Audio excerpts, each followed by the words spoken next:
फिर से आप सभी हजरात का आपके अपने ही चैनल वाई ए ऑनलाइन पर खैर मकदम करते हैं, इस्तकबाल करते हैं। आज हम बात करने वाले हैं दोस्तों रुबाई के अहम शोरा के बारे में। रुबाई गो के नाम से ये शायर काफ़ी मशहूर और मकबूल हैं। तो आज हम इससे पहले हम एक रुबाई गो शायर अमजद हैदराबादी का क्लास किया है, तो उसमें हमने अमजद हैदराबादी के बारे में बताया है। आज हम 3 रुबाई गो शायर के बारे में बताएंगे और एक ही वीडियो में ये रुबाई का चैप्टर पूरी मुकम्मल हो जाएगी। मेन टॉपिक और मेन पॉइंट को हम बताएंगे जो आप अपने कॉपी में नोट कीजिएगा, और उसके क्लास के बाद 2-3 दिन बाद हफ्ता में एक बार रिवीजन कीजिएगा, आपको आसानी से याद रहेगा। ठीक है, क्योंकि क्वेश्चन यहीं से बनते हैं, इधर उधर ज़्यादा पढ़ने की ज़रूरत नहीं है। जो हम टॉपिक पढ़ा रहे हैं उसको पढ़िए, आपका थियरी 4 में सिलेक्शन यकीनी है इंशाअल्लाह। आप मेहनत कीजिए। ठीक है, चलिए शुरू करते हैं। बिस्मिल्लाहिर्रहमानिर्रहीम। देखिए, आज का टॉपिक है जगत मोहन लाल रवा के बारे में। उनका नाम रवा उन्नावी है। ये उन्नावी में पैदा हुए 1889 ईस्वी में, और 1934 में ये वफात पाए। ये उन्नाव में पैदा हुए थे। उनका नाम जगत मोहन लाल रवा है। ठीक है, रवा बचपन ही से बेहद मेहनती ज़हीन थे। उन्होंने एमए और एलएलबी की डिग्रियां हासिल करने के बाद वकालत का पेशा इख्तियार किया। अब देखिए, यहाँ एक थोड़ा सा इम्पोर्टेंट है, यहाँ से मैं भी क्वेश्चन बन सकता है। रवा ने गज़ल, नज़म, मसनवी और रुबाई जैसी असनाफ को अपने तख्लीकी का इजहार का जरिया बनाया। ठीक है, तो यहाँ से क्या है, ये गज़ल, नज़म, मसनवी और रुबाई जैसी असनाफ को अपने तख्लीकी इजहार का जरिया बनाया था। उन्हें शोहरत व मकबूलियत रुबाई गो की हैसियत से हासिल हुई। ये गज़ल के भी शायर हैं, नज़म, मसनवी सब के, लेकिन इन्हें जो शोहरत मिली है रुबाई की वजह से इन्हें शोहरत मिली है। तो ये इसलिए रुबाई गो शायर में गिने चुने जाते हैं। उनकी रुबाइयों में फ़िक्र फ़न का गहरा इम्तिजाज मिलता है। ये इनकी खुसूसियत है। यहाँ से लेके यहाँ तक खुसूसियत अगर पूछे तो उनकी रुबाइयों की क्या खुसूसियत है, तो फ़िक्र फ़न का गहरा इम्तिजाज मिलता है। मेयारी ज़बान व असलूब, लतीफ़ तशबीहात व इस्तिआरात, मुअस्सर अंदाज बयान उनकी रुबाइयों की खुसूसियत है। यहाँ तक इनकी खुसूसियात है। ठीक है, अब देखते हैं। 2 शेरी मजमुआ इनका है, रूह रवा, रुबाइयात रवा, और एक मसनवी है, नक़द रवा, उनकी यादगार हैं। इनके एक रुबाइयों का कुछ चंद मिसरा है जो देखिए। क्या तुमको बताए उम्र फानी क्या थी, बचपन क्या चीज था, जवानी क्या थी। ये गुल के महक थी, वो हवा का झोंका, एक मौज फना थी, जिंदगानी क्या थी। तो हमने आज पढ़ा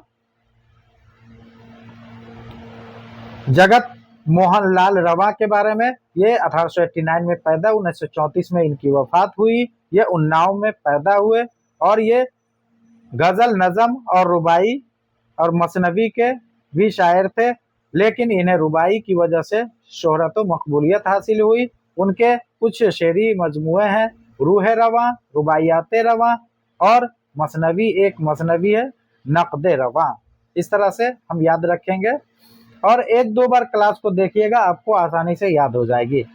देखिए, ये है तो इतना लंबा, लेकिन इसमें से जो हमने हाईलाइट कर रखा है उसको आपको नोट करना है। मेन पॉइंट वही है, वहीं से क्वेश्चन आते हैं। ठीक है,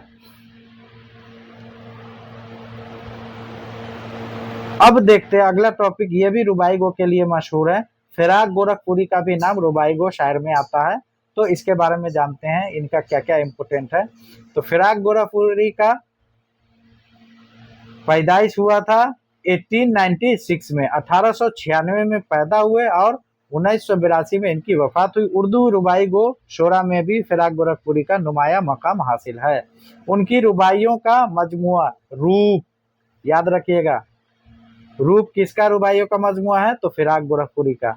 ये पूछा जाता है, इसको आप मार्क कर लीजिएगा और नोट में लिख लीजिएगा। ये रूप किसका है रुबाइयों का मजमुआ? तो फिराक गोरखपुरी का। रूप और फिराक, र और गोरखपुरी, र से याद रखिएगा, ट्रिक है, इधर भी रा और इधर भी रूप, ठीक है। तो र से रूप किसका है? फिराक गोरखपुरी का। उसके अलावा उनके शेरी मजमुआ है रूहे कायनात। रूहे कायनात में भी रूह है, र है, तो ये फिराक गोरखपुरी का है। रूहे कायनात क्या है? ये शेरी मजमुआ है। रूप क्या है? रुबाइयों का मजमुआ है, याद रखिएगा। उन्होंने शेरी मजमुआ रुबाइये, रूहे कायनात में भी रुबाइयां शामिल है, ठीक है। उन्होंने रिवायती मजामीन के साथ साथ नए मजामीन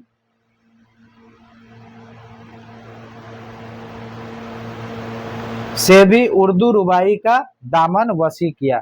नए रुबाई गो शायर में फिराक गोरखपुरी का नाम आता है। फिराक से कब्ल उर्दू रुबाई में महज पंदो नसीहत और इखलाक से मुताल्लिक मौज़ूआत बरते जाते थे, लेकिन उन्होंने इसे तंग हिसार से निकाल कर हुस्न इश्क और जिंदगी के दीगर पहलुओं का तर्जुमान बनाया। उन्होंने अपनी रुबाइयों को श्रृंगार रस की रुबाइयां कहा है। किसने? तो फिराक गोरखपुरी ने। इनकी रुबाइयों का मजमुआ है रूप, ठीक है। और इन्होंने किसने कहा अपने रुबाइयों को श्रृंगार रस की रुबाइयां? तो फिराक गोरखपुरी ने, याद रखिएगा। श्रृंगार रस से मुराद हुस्न इश्क से मुतालिक एहसासात व कैफियत का बयान है। वो श्रृंगार रस की रुबाइयों का मतलब ही होता है श्रृंगार रस से मुराद हुस्न इश्क से मुतालिक एहसासात और कैफियत का बयान है, याद रखिएगा। इसका मतलब कभी पूछेगा। इनकी रुबाइयां एक देखते हैं। ईसा के नफ्स में भी ये एजाज नहीं, तुझसे चमक उठती है अनासुर की जबें, एक मुअज्जिज़ा है खामोश तर्ज रफ्तार, उठते हैं कदम के सांस लेती है जमीन। तो आगे हम देखते हैं, एक और है रुबाई गो शायर, इनका भी नाम आता है रुबाई में जोश मलिहाबादी। इनका भी रुबाई गो के नाम से जाना जाता है। जदीद शोरा में ये लोग आते हैं। जोश मलिहाबादी 1898 में पैदा हुए और 1982 में ये वफात पाए। जोश मलिहाबादी को शायर इनकलाब और शायर शबाब के नाम से शोहरत हासिल है। शायर शबाब और शायर इनकलाब किसे कहा जाता है? ये क्वेश्चन आता है, हमेशा पूछता है, कोई ना कोई एग्जाम में आपको ये देखने को मिलेगा कि शायर इनकलाब और शायर शबाब किसे कहा जाता है? तो जोश मलिहाबादी को। वो नज़म गो और मरसिया गो के अलावा रुबाई गो शायरी के तौर पर भी मारूफ हैं, ठीक है। वो नज़म और मरसिया गो के अलावा रुबाई गो के तौर पर भी काफ़ी मकबूल है। इसकी सुन्फ में उन्हें इख्तिसार और ज़ियाहत क्या है, इस सिन्फ में उन्होंने इख्तिसार और वजाहत वक़ातइयत के साथ अपने ख़यालात का इजहार किया। उनकी एक रुबाई मुलाहिज़ा कीजिए। हर आन ज़फ़ा से क़ल्ब डर जाता है, हर बात पर आसमां बफर जाता है, करता हूँ उसे माल गनीमत में शुमार, जो लम्हा फरागत से गुजर जाता है। देखिए कितना अच्छा शेर है कि जो लम्हा फरागत से गुजर जाता है वो एक तरह से माल गनीमत है। वो वक्त कितना माल गनीमत होता है जब हमारा एक लम्हा फरागत से मतलब खाली खाली बीत जाता है आराम और सुकून से, ठीक है। तो इस तरह से आज की रुबाइया गो शायर जो भी थे सारे का आज हमने तफसील से बात किया और इसकी क्लास मुकम्मल होती है। तो अगर आप रुबाई के बारे में नहीं जानते हैं तो हमारा पिछला क्लास देख लीजिएगा, हमारे चैनल पे पड़ा हुआ है वाई ऑनलाइन पे। आप एक एक करके क्लास नंबर सीरीज बनी हुई है, देखिएगा, आपको सब समझ में आ जाएगा।